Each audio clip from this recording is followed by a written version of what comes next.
Hello guys and welcome back to best car picks. നമുക്കറിയാം കുറച്ച് കാലമായിട്ട് നിസാൻ ഇന്ത്യയിൽ ആകപ്പാടെ മാഗ്നേറ്റ് മാത്രമേ വിൽക്കുന്നുള്ളൂ. അതിൻ്റെ കൂടെ എക്സ്ട്രയിലുണ്ട്. അത് പിന്നെ എപ്പോഴും പറയുന്ന പോലെ ഉള്ളതും ഇല്ലാത്തതും ഒക്കെ കണക്കാണ്. കാരണം അധികം സെയിലില്ല, ഇമ്പോർട്ട് ആയതുകൊണ്ട് നല്ല വിലയുമാണ്. കുറേ ഡിസ്കൗണ്ട് കൊടുത്ത് വിറ്റാൽ അത് അങ്ങനെ ആളില്ല എന്നുള്ളതാണ് പ്രശ്നം. ഏതായാലും നമുക്കിനി ഒരു പുതിയ SUV വരുന്നുണ്ട്. അതല്ലാതെ ഒരു 7 സീറ്റർ MPV കൂടെ വരുന്നുണ്ട്. അത് പക്ഷേ നമ്മുടെ ഡ്രൈവറിൻ്റെ റീബാസ്റ്റ് മോഡലാണ്. ഇവരുടെ ഇനി വരാൻ പോകുന്ന പുതിയ SUVയുടെ ടെസ്റ്റിംഗ് ഇമേജ് നമ്മൾ ഇതിന് മുന്നേ കുറേ കണ്ടിട്ടുണ്ടെങ്കിലും ഇപ്രാവശ്യം വീണ്ടും ഒന്നുകൂടെ കണ്ടിരിക്കുകയാണ്. ഈ അടുത്തായിട്ട് പുതിയ ജനറേഷൻ ഡസ്റ്ററിൻ്റെ ടെസ്റ്റിങ്ങും ഇവിടെ വീണ്ടും നമ്മൾ കണ്ടിട്ടുണ്ടായിരുന്നു ഇമേജസ്. ഈ വണ്ടിയുടെ ലേറ്റസ്റ്റ് ആയിട്ട് ഫ്രണ്ടിലത്തെ ഇമേജ് നമുക്ക് കിട്ടിയിരിക്കുന്നത് ഇപ്പോൾ കുറേ കാലത്തിന് ശേഷമാണ്. അതിന് മുന്നേ എപ്പോഴും ബാക്ക് അല്ലെങ്കിൽ സൈഡൊക്കെയാണ് മാക്സിമം കിട്ടാറുള്ളത്. അതും മൊത്തം ക്യാമഫ്ലാഷ് ആയിരിക്കും. അങ്ങനെ പ്രത്യേകിച്ചൊന്നും ഡിസൈൻ മനസ്സിലാക്കാനും പറ്റില്ല. പക്ഷെ എന്തായാലും ഈ ഇമേജിൽ നമുക്ക് അത്യാവശ്യം ഇതിൻ്റെ ഡിസൈനൊക്കെ എങ്ങനെയായിരിക്കും എന്നുള്ളത് കാണാൻ പറ്റിയിട്ടുണ്ട്. അതുമാത്രമല്ല ഇതിൻ്റെ ടയർ സൈസ്, അലോയ്സ്, അങ്ങനത്തെ കാര്യങ്ങളൊക്കെ നമുക്ക് ഇപ്രാവശ്യം കാണാൻ പറ്റിയിട്ടുണ്ട്. ഏതായാലും ആദ്യം ഫ്രണ്ട് ഡിസൈൻ എടുക്കുകയാണെങ്കിൽ നമുക്ക് ഇതിൻ്റെ അകത്ത് DRLs ടോപ്പ് പോർഷനായിട്ട് കിട്ടുന്നുണ്ട്. അവർ ഏകദേശം വണ്ടിയുടെ കോൺസെപ്റ്റ് മോഡൽ കഴിഞ്ഞ വർഷം കാണിച്ചായിരുന്നു. കോൺസെപ്റ്റിൽ ഒരു ഡിസൈൻ സ്കെച്ച് പോലത്തെ സാധനം അത് ഞാൻ ഈ വീഡിയോയുടെ എവിടെയെങ്കിലും കാണിച്ചു തരാം. പക്ഷേ അതുമായിട്ട് അത്യാവശ്യം നല്ല സിമിലർ ആയിട്ടുള്ള ഒരു ലൈറ്റിംഗ് സെറ്റപ്പാണ് കൊടുത്തിരിക്കുന്നത്. ഒരിത്തിരി റെക്ടാങ്കിൾ ഷേപ്പ് ആയിട്ടുള്ള ലൈറ്റ്സ് ആണ്, അല്ലാതെ നമ്മുടെ ഈ വളരെ ഇപ്പോഴത്തെ വണ്ടിയിൽ വരുന്ന സ്ലിം ആയിട്ടുള്ള ലൈറ്റ്സ് അല്ല. പക്ഷേ ഒരുപാട് തിക്കും അല്ല, കാണാൻ അത്യാവശ്യം നല്ല രസമുള്ള ഒരു ലൈറ്റിംഗ് സെറ്റപ്പാണ് എന്ന് പറയാം. DRLസിൻ്റെ ടോപ്പ് പോർഷൻ താഴത്തേക്ക് വരുന്ന പോലെ കൊടുത്തിട്ടുണ്ട്, അതും കാണാൻ രസമുണ്ട്. പിന്നെ ഇതിൻ്റെ ഗ്രില്ലിൻ്റെ ഡിസൈൻ ആണെങ്കിലും നമുക്ക് ഏകദേശം ഇപ്പോഴത്തെ നിസാൻ വാഹനങ്ങളൊക്കെ കിട്ടുന്ന പോലത്തെ ഒരു സംഭവമാണ്. ബമ്പറിൻ്റെ ഡിസൈനൊന്നും നമുക്കിപ്പോൾ ഇവിടെ കാണാൻ പറ്റില്ല, കാരണം വണ്ടി മൊത്തം ക്യാമഫ്ലാഷ്ഡ് ആയതുകൊണ്ട്. പക്ഷേ ഇപ്പോൾ ഹുഡൊക്കെ ആണെങ്കിലും വണ്ടിക്ക് അത്യാവശ്യം നല്ലൊരു സ്റ്റാൻസ് അല്ലെങ്കിൽ ആ ഒരു ഹൈറ്റ് തോന്നുന്നുണ്ട്, അല്ലാതെ ഒരുപാട് ലോസ്ലങ് ആയിട്ടില്ല ഇരിക്കുന്നത്.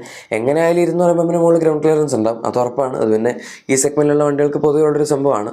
ഈവൻ നമ്മുടെ കിക്സിനും ക്യാപ്ചറിനൊക്കെ 210 mm അടുത്ത് ഗ്രൗണ്ട് ക്ലിയറൻസ് ഉണ്ടായിരുന്നെന്നാണ് എൻ്റെ ഒരു ഓർമ്മ. സോ എന്തായാലും ഇതിനും ഒട്ടും കുറയാൻ പോകുന്നില്ല.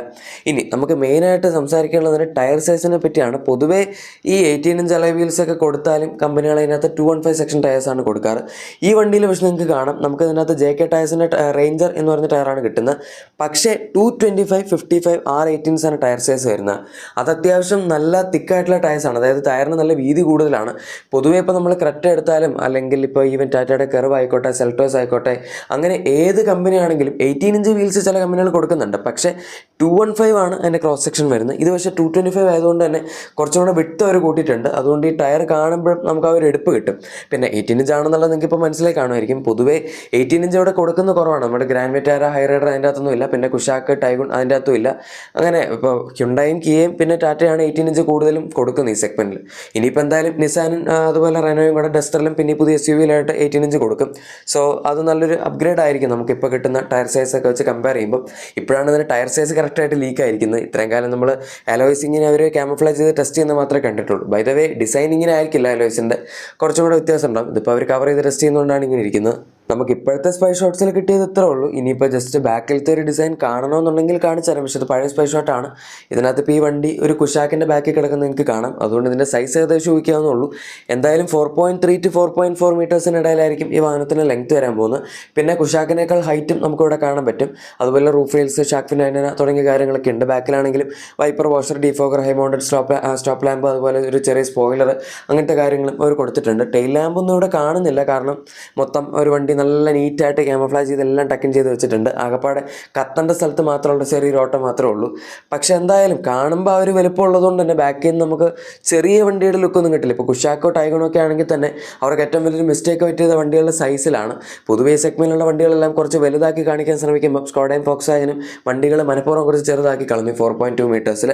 എന്തായാലും നിസാനും റെനോയും അങ്ങനത്തെ ഒരു പ്രശ്നത്തിലേക്ക് പോയിട്ടില്ല, കാരണം വണ്ടികൾ കാണാൻ അത്യാവശ്യം സൈസ് ഉണ്ട്. പിന്നെ ഇത് നമ്മുടെ പുതിയ ജനറേഷൻ ഡാഷ്യ ഡസ്റ്റർ കഴിഞ്ഞതിൻ്റെ മുന്നത്തെ വർഷം ഇറങ്ങിയ വണ്ടിയാണ്. കഴിഞ്ഞ മുന്നത്തെ വർഷം കോൺസെപ്റ്റ് കാണിച്ച് 2024 വണ്ടി ഇറങ്ങി. ഇതിൻ്റെ റെനോ വേർഷൻ ഇറക്കിയിട്ട് അധികം കാലമായിട്ടില്ല. ജസ്റ്റ് ഈ വർഷം സ്റ്റാർട്ടിങ്ങിലാണ് റെനോ ഡസ്റ്റർ എന്ന് പറഞ്ഞ വണ്ടി വന്നത്. അതിന് വേണ്ടി ഡാഷ്യായിരുന്നു. പിന്നെ അത് കഴിഞ്ഞ് നമുക്ക് ബിഗ്സ്റ്റർ കോൺസെപ്റ്റിൻ്റെ ഒരു ട്രൂ ടു ലൈഫ്, അതായത് 7 സീറ്റർ മോഡൽ എന്ന് നമുക്കിവിടെ കിട്ടും. പുറത്ത് വരുന്നത് 5 സീറ്റർ തന്നെയാണ് ബിഗ്സ്റ്റർ. അതിപ്പം ഡാഷ്യ ബിഗ്സ്റ്റർ ആയാലും റെനോ ബിഗ്സ്റ്റർ ആയാലും എന്താണെങ്കിലും. ഏതായാലും ഇവിടെ നമുക്ക് 2 വണ്ടികളാണ് ഇവരുടെ ഒരു ഈ നമ്മുടെ CMF B എന്ന് പറഞ്ഞ പ്ലാറ്റ്ഫോമിലെ പ്ലാനിങ്ങിലുള്ളത്. ഒന്ന് ഈ പറയുന്ന 5 സീറ്റർ SUV ആണ്, അതായിരിക്കും ആദ്യം വരാൻ പോകുന്നത്. അതിനുശേഷം പിന്നെ 2 7 സീറ്റർ വാഹനങ്ങളും കൂടെ വരുന്നുണ്ട്. വരുന്നതായിരിക്കും. അതിപ്പോൾ ഡസ്റ്ററിലാണെങ്കിലും അതുപോലെ നമ്മുടെ നിസാൻ്റെ SUV-യിലാണെങ്കിലും വരും. ഞാൻ ജസ്റ്റ് ഇതിൻ്റെ റെൻഡേഡ് ഇമേജ് അല്ലെങ്കിൽ ഡിസൈൻ സ്കെച്ച് കാണിച്ചു തരാം. ഇതാണ് നിസാൻ ഏകദേശം ഒരു വർഷം മുന്നേ പുറത്തുവിട്ട ഇതിൻ്റെ ഡിസൈൻ സ്കെച്ച്. ആദ്യമേ ഒരു ഡസ്റ്ററിൻ്റെയും അതുപോലെ ഇതിൻ്റെയും കൂടെ ആയിട്ടുള്ള സാധനങ്ങൾ പുറത്തുവിട്ടിട്ടുണ്ടായിരുന്നു ഒരുമിച്ച്. ഇതിപ്പോൾ ലേറ്റസ്റ്റ് ആയിട്ട് വന്നിരിക്കുന്ന സാധനമാണ്. ഇത് വന്നിട്ട് എനിക്കൊന്ന് 5-6 മാസമായിട്ടില്ലെന്ന്. ആദ്യം ഒരു പുറത്തോട്ട് ഒരു വർഷം മുന്നേ ആയിരുന്നു. ഇതിപ്പോൾ ഫ്രണ്ട് ഡിസൈൻ നിങ്ങൾക്ക് കാണാം. ആ DRLസിൻ്റെ ഒക്കെ പ്ലേസ്മെൻറ്റ് നമ്മൾ നേരത്തെ കണ്ട ആ ഒരു സ്പൈ ഷോട്ടിൽ സിമിലർ തന്നെയാണ്. ആകപ്പാടെ നിസാൻ്റെ ലോഗോയുടെ അവിടെ കണക്ട് ചെയ്യുന്ന രീതിയിലുള്ളൊരു സാധനമുണ്ട്, അത് നമ്മൾ കണ്ടില്ല.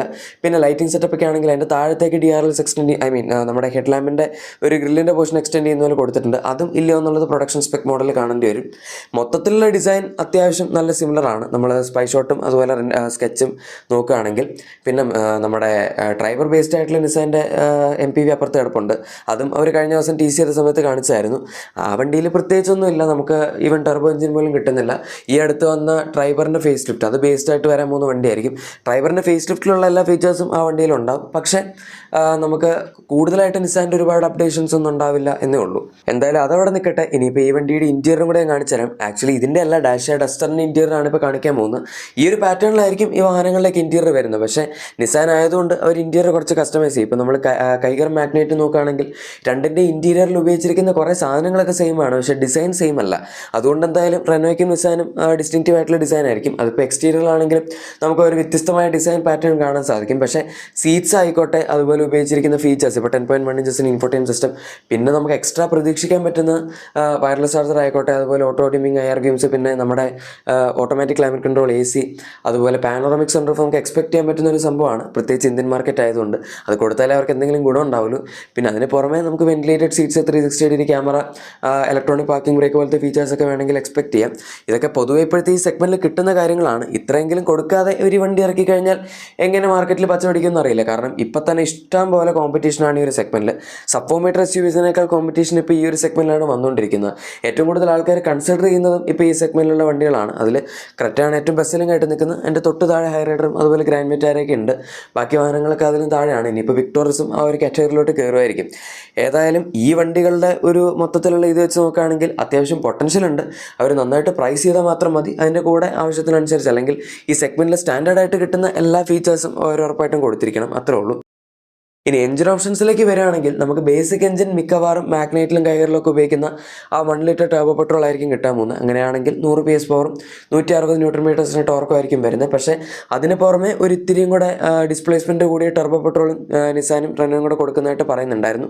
ഈവൻ ഹൈബ്രിഡ് പവർ ട്രെയിൻ ആണെങ്കിൽ പോലും ഇതിൻ്റെ കൂടെ കൺസിഡറേഷനിലുള്ളൊരു ഓപ്ഷനാണ്. അത് പക്ഷേ അടുത്ത വർഷം വണ്ടി ഇറങ്ങുമ്പോൾ തന്നെ വരുമോ എന്നുള്ളത് കൺഫേം അല്ല. ചിലപ്പോൾ കുറച്ച് ടൈം എടുക്കുമായിരിക്കും. അതവർ ഓൾറെഡി പറഞ്ഞിട്ടുള്ളതാണ്. നമുക്ക് എന്തായാലും ഇനീഷ്യൽ ലോഞ്ചിൽ 2 ടർബോ പെട്രോൾ എഞ്ചിൻസാണ് എക്സ്പെക്ട് ചെയ്യുന്നത്. എന്നെ പെട്രോൾ കൊടുക്കുമോ എന്നുള്ളത് അറിയില്ല. സത്യം പറഞ്ഞതിൻ്റെ പവർ ട്രെയിൻ ഓപ്ഷൻസ് അങ്ങനെ നമുക്ക് ഒഫീഷ്യലായിട്ട് കൺഫർമേഷൻ ഒന്നും ഇതുവരെ കിട്ടിയിട്ടില്ല. വണ്ടി അവർ TC ചെയ്തു ഇറക്കും എന്ന് പറഞ്ഞു എന്ന് മാത്രമേ ഉള്ളൂ. സത്യത്തിൽ ഈ വർഷം ഇറങ്ങേണ്ട 2 വണ്ടികളായിരുന്നത്. പക്ഷേ ലോഞ്ച് ഡിലേ ആയി 2026 പോയതാണ്. അത് ഇച്ചിരി മോശമായി പോയി. ഓൾറെഡി സെഗ്മെൻറ്റിൽ കോമ്പറ്റീഷൻ കൂടുതലാണ്. ഇനിയിപ്പോൾ ലോഞ്ചും കൂടി ഡിലേ ചെയ്ത് കഴിഞ്ഞാൽ ശരിയാവില്ലല്ലോ. ഏതായാലും നോക്കാം, സമയമുണ്ട്. വണ്ടികൾ വരുമ്പം അല്ലെങ്കിൽ ഇനി അപ്ഡേറ്റ് കിട്ടുമ്പോൾ ഞാൻ ഇതിനെപ്പറ്റി കൂടുതൽ അറിയിക്കാം. അതുപോലെ ഡസ്റ്ററും കഴിഞ്ഞ ദിവസം സ്പൈ പെട്ടിട്ടുണ്ടായിരുന്നു. അതിൻ്റെ അകത്ത് കണ്ടന്റ് എന്തെങ്കിലും ഇടാനുണ്ടെങ്കിൽ ഞാൻ ഇടാം. നിങ്ങളുടെ എക്സിസ്റ്റിംഗ് വാഹനത്തിന് എന്തെങ്കിലും ആക്സറീസോ ക്ലീനിങ് പ്രൊഡക്ട്സോ ഒക്കെ വേണമെങ്കിൽ നമ്മുടെ ഡിസ്ക്രിപ്ഷൻ അല്ലെങ്കിൽ പ്രൊഡക്ട്സ് ടാഗ് തീർച്ചയായും ചെക്കൗട്ട് ചെയ്യുക. വീഡിയോ ഇഷ്ടപ്പെട്ടെങ്കിൽ ഉറപ്പായിട്ടും ലൈക്കും സബ്സ്ക്രൈബും ഷെയറും കൂടെ ചെയ്തേക്കാം. നമുക്ക് മറ്റൊരു വീഡിയോയിൽ കാണാം. അതുവരെ thank you for watching my video and good bye.